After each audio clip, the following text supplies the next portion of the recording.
Hey, you're right. I'm trying to put these videos one after the other, so let's get rolling. Good morning, good afternoon, good evening, and good night, depending on where and when you are watching this video.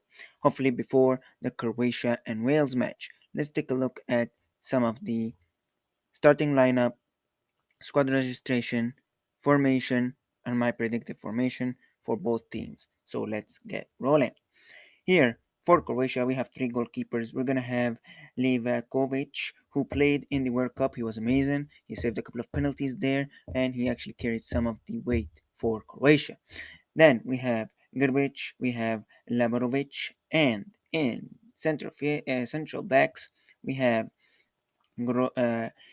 Gavardoil, Sotol, Erlich, Vida. He returns. He's 33. He's a good central back.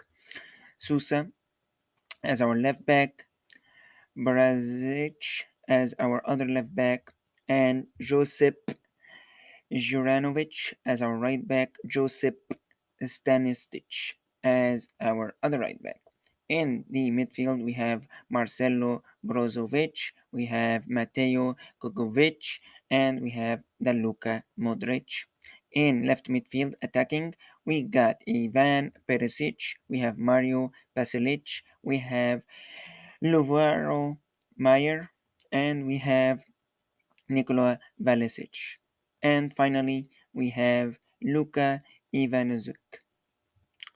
In the attacking players, for the attacking players on the left wing, right wing, and central forwards, we have Mislav Orsic, we have Andrei Karamarich, and we have Marco Livea, we have Bruno Petkovic, and we have Pitar Musa.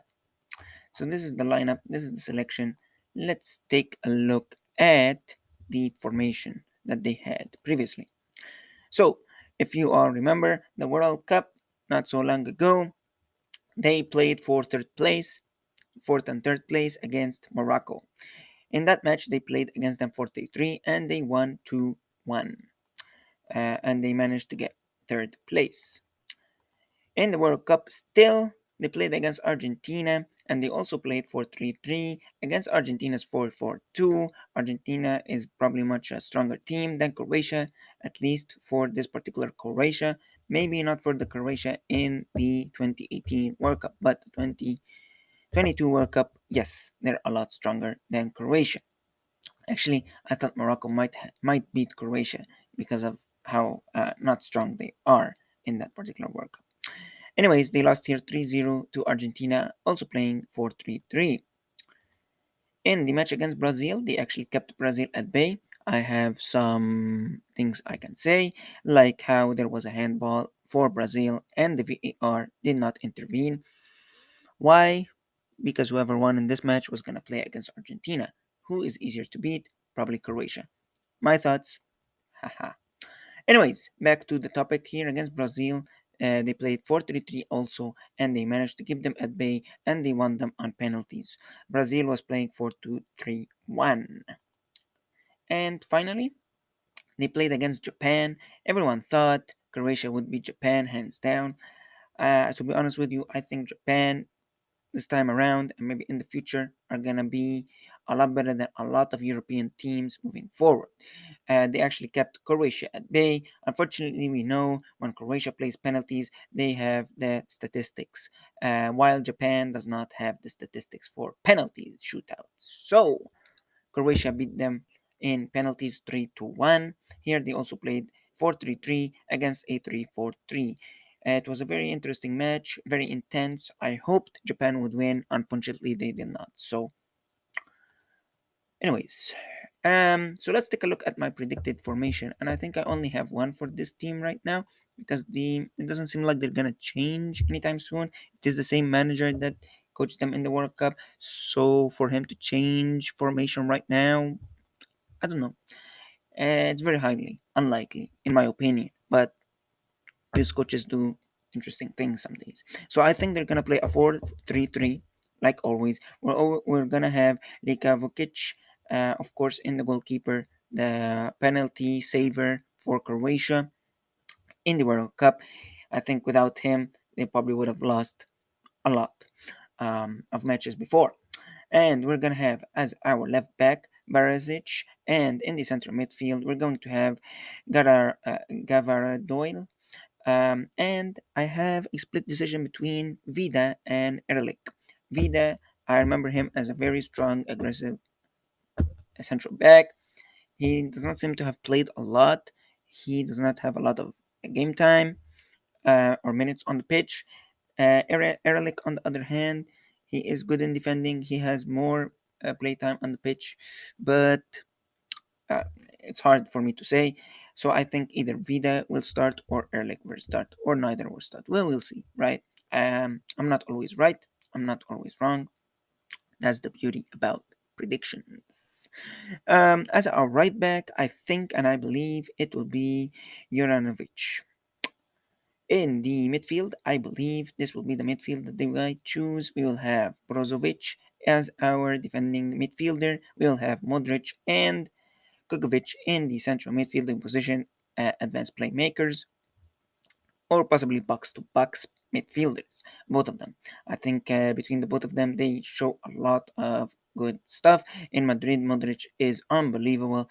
In Chelsea, Kukovic, I think, carries some of the team weight. In the attack, we will see one of my favorite left wingers. Actually, he can be a left wing, or he can be a left back, or he can be a left midfielder. This guy can play any place. You just put him in the left side and let him run. Uh, Perisic, I believe, it will be our left wing, and our right wing will be Velicic. And in the middle, I'm split between Musa and Pasalic. I think probably Pasalic will be picked, but we will see. It's between Musa and Pasalic. I think between them both, either one of them should start the match. And this is the formation for Croatia.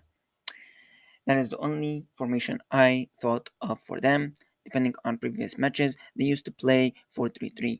In the 2018 World Cup, I believe, they played 4-2-4, but that was when Modric was 4 years younger or more. So I don't think they're gonna play 4-2-4. It will be nice to see them play 4-2-4 because when they used to play 4-2-4, I remember they went to the to the final and lost from France. But I don't think they're gonna play a 4-2-4 anymore with the players that they have. Modric is not young anymore. So yeah, we will see. I think 4-3-3. So that is Croatia. Let's take a look at some of the news. It looks like here, this article here says, hooray, Luka Modric is back in Croatia squad for the 2024 qualifiers. It just talks about who's going to be back in the qualifiers. It looks like it's more focused on Luka Modric as one of the players that's going to return. Here is just the official um, decision of the squad that was picked for Croatia. And as you can see here, these are the fellows that are picked for Croatia. As you can see, Luka Modric, Musa, Liviev, Orisic, Petrkovic, Perisic, and there's a lot of good players. So maybe for 4-3-3 will be a good formation for these great players. So these are the two news. The interesting thing was that Luka Modric is back and also Vida is back. I don't believe we saw him in the World Cup, but we're going to see him again in the qualifiers. So this is awesome stuff. So let's take a look at the Welsh team. The Welsh team here, I think for Croatia, the Welsh team is not a tough team to beat. I think with Croatia's quality and their history and how we saw the Welsh team played in the World Cup, I have to say probably Croatia should pick up some points here. Um, unless something reforms in Wales. The only thing I know of is a couple of three players actually retired and decided not to play anymore for international. And they were probably three of the best players they had. Um, without that, let's take a look at the squad lineup and talk about it. In goalkeeping, we're gonna also have three. We're gonna have Danny Ward, we're gonna have Hennessy, we're gonna have Davis, actually four, and Tom King.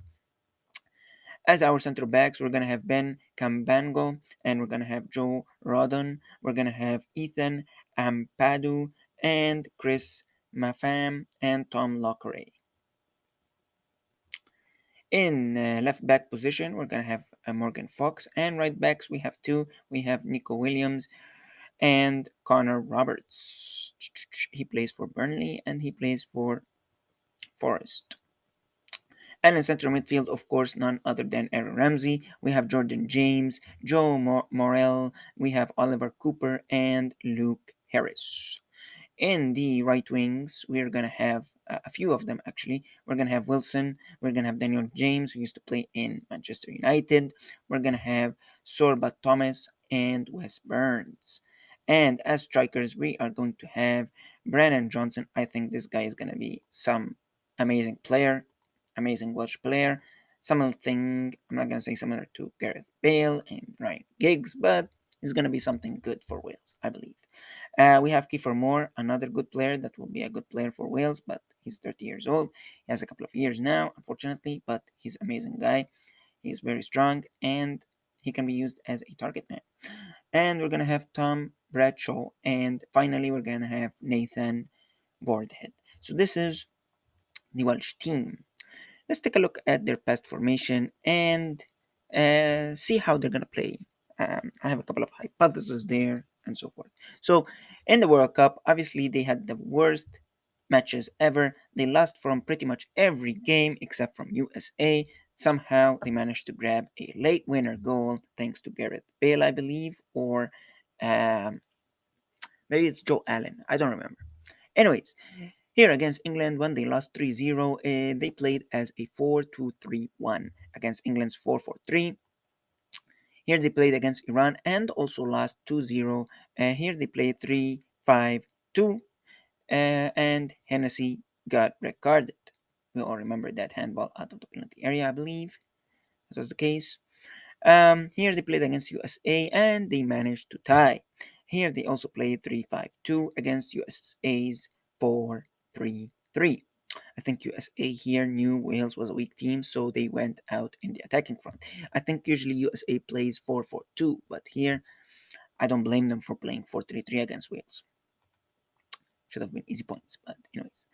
Against Poland in the Nations League, they lost 1-0 against Poland and they played 3-4-2-1, and Poland played 3-5-2. Interesting. Because they used to play 3-5-2, but during this match they changed the formation to 3-4-2-1.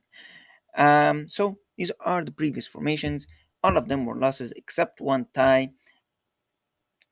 Wales's record does not look good. Croatia's record looks a lot better than Wales, but we shall see what happens. Football is all about the interesting situations. Let's see. All right. So let's take a look at what I think will happen, hopefully, or what I imagine. Here is one formation, and this will be a 3-5-2. And I think a 3-5-2 against Croatia with the Welsh team might be the case. I think they will have in the goalkeeping Ward, even though the other guy is the guy that always plays. But I think Ward has shown a lot of good performance in the league, so I think Ward should be the starting goalkeeper at this point. I think he will do. I hope he will do a better job. In the central defense, we have three. We have Kabonga and we have Mamfai, Mefam, and I have a split decision between Lockery and Roden. Both of them are amazing. Their stats are good. I think either of them should start or both of them should start. I don't mind if one of them starts instead of Cabango. But we will see.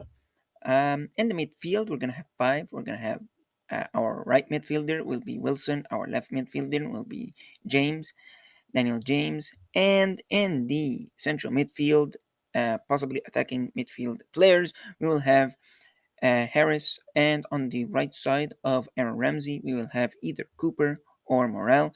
Both of them are great. I don't think both of them will play. or start. I think either or will start, and probably Harris will be here for sure. Aaron Ramsey, I believe Aaron Ramsey is going to be the main person that will start. I think he will probably also be the captain, probably, if not. I think he will start here, probably be an advanced playmaker, maybe. We will see how he plays. So maybe he will be where my mouse cursor is in this area instead of on the center. So you can maybe think they will play 3-2-3-2, but it's going to be a 3-5-2. We'll have Johnson as a shadow striker, two more. And this is the formation I think Wales will play with. They have played with 3-5-2 in a couple of matches, even though they lost, but now maybe in this way they might win. We shall see how they play. Let's take a look at my other thought. My other thought, I think, with such a team as Wales, they're not as strong as Croatia. Croatia will probably be on the attacking front and they will probably have more of the possession, they probably have more of the chances, and they will probably bombard Wales. So, I think instead of a 3-5-2, they should play 4-4-1-1. Uh, Again, here we will have a little bit change in the midfield. In the defense. The goalkeeper will stay the same. The defense will probably stay the same for the two Mayfam or Luckery and Rodin, or even Luckery and Rodin in central defense. We will see. On the right side, we'll have Nico Williams. On the left side, unfortunately, we'll have to put Roberts because the other left back, depending on stats and performance, he was not as good as Roberts. So we have to put Roberts in the left back, even though he's a right-footed player. What you gonna do? You're gonna play with the players you got. In the midfield, we're gonna have four plus the advanced playmaker or the advanced midfielder. We're going to have Johnson. He's going to drop from a shadow striker. In my opinion, he will go as a left midfielder. We'll still have Aaron Ramsey as a central midfielder, and we'll still have Cooper or Morel next to Ramsey, and we will have Wilson drop a little bit as a right midfielder instead of a right winger. And we'll have Danny James as an advanced midfielder or playmaker, two more. And I think if they play 4-4-1-1, maybe they can tie with Croatia or beat them like 1-0 or something like that. Or maybe even beat them more than 1-0. It depends on how Croatia's game changes after we score. Hopefully Wales, I'm with Wales, so I'm hoping Wales would win. And I think if they play with this formation, I think it will give them the advantage over Croatia. Remember, Croatia has a lot of old players like Modric, like Vida, even what's his name, Kokovic, and the rest of the players. They're old. Some of the players are definitely young for sure, but the key players, the ones that move Croatia and do the amazing passes and the amazing shots, they are a little bit old. Wales, on the other hand, their players are not that old. The only oldest player they might have that is in the midfield is Aaron Ramsey at this moment. So I think Wales, in terms of youth, stamina, agility, acceleration, they might have the edge. But they gotta be patient. They gotta frustrate Croatia, and hopefully, with the strength of Moore at the top as their target man, they can give him the long ball, the diagonal balls, and he hopefully, when he gets his chance, converts it in goals or converts it in something that will give them a goal, like a set piece, a penalty, a free kick on the line, whatever. But I think they will play more as their target man, and we should see them doing a lot of long balls to Moore. I'm guessing. In my opinion, Moore is a good target man, and he plays well in that role. He's very strong. He takes the player on. He's very aggressive. So I think Moore would be a key channel for Wales, along with Johnson with his speed, his agility, along with Wilson, his speed and agility, Danny James, and Aaron Ramsey with his vision and mindset and intelligence, technique, and passing. I think with the five of them, we'll see some good stuff. Nico Williams also is a good player. All of them are good players, but I'm just focusing on these five. And that is my hypothesis. I think, like I said, if Wales play 4-4-1-1 and hopefully frustrate Croatia enough, Croatia will fall. That's all I'm gonna say. So let's take a look at the lineup when it comes out tomorrow in the morning or in the afternoon here in the Eastern Coast. And we will maybe do a video about the my prediction. We will see. But you have my formations. Let's take a look at what happens.